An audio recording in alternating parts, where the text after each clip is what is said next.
দেখে তোরে মনে ধরেছে ওরে ও সুন্দরী, আকাশ থাইকা নামলো বুঝি ডানা ছাড়া পরি। তোর ডাগর ডাগর চোখে কালো কাজল মেখে নীলির দিন দুপুরে পরান কারিয়া। সবাই গাইতে হবে একসময়।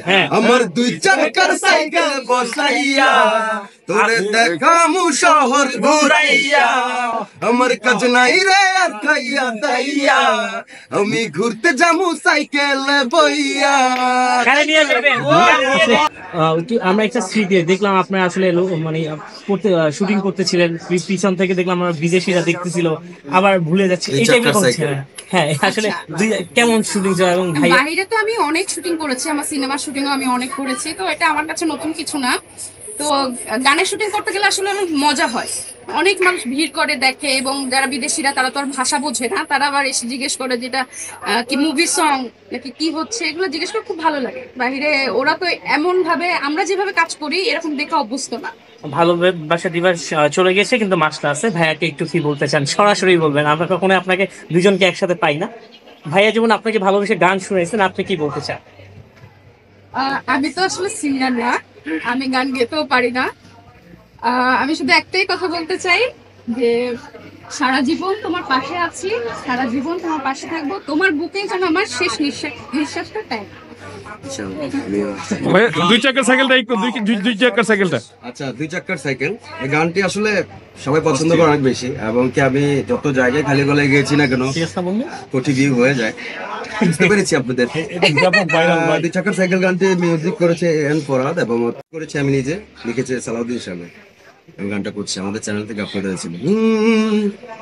আরে দেখে তোরে মনে ধরেছে ওরে ও সুন্দরী, আকাশ থাইকা নামলো বুঝি ডানা ছাড়া পরি। তোর ডাগর ডাগর চোখে কালো কাজল মেখে নীলির দিন দুপুরে পরান কারিয়া। সবাই গাইতে হবে একসময়। আমার দুই চাকার সাইকেল বসাইয়া তোরে দেখামু শহর ঘুরাইয়া, আমার কাজ নাই রে আর খাইয়া দাইয়া, আমি ঘুরতে যামু সাইকেল বইয়া।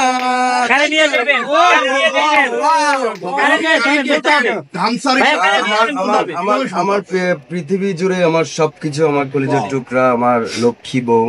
ও ছাড়া আসলে আমি মনে করি যে ও থাকতেই হবে আমার সাথে, ও না থাকলে আমার পাওয়ারও থাকে না।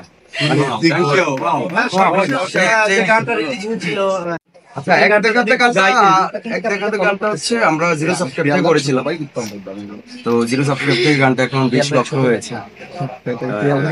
আর কিছু জানতে চাচ্ছি? এত অসাধারণ নাচ, এটা পিছনে কারিশমাটা কি? এটা পিছনে এটা হচ্ছে সম্পূর্ণ ক্রেডিট আমার ওয়াইফের, কারণ আমি কখনো ভাবিও নাই যে আমি ডান্স করতে পারবো।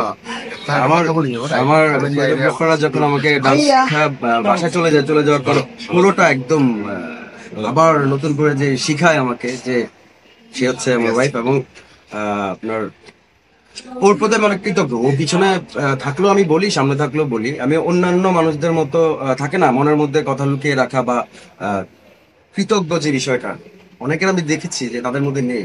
আচল আমার জন্য অনেক লাকি গার্ল এবং অনেক লক্ষ্মী আমার বউ, এবং ওকে অনেক থ্যাঙ্কস সবকিছুর জন্য। আপনারা আরো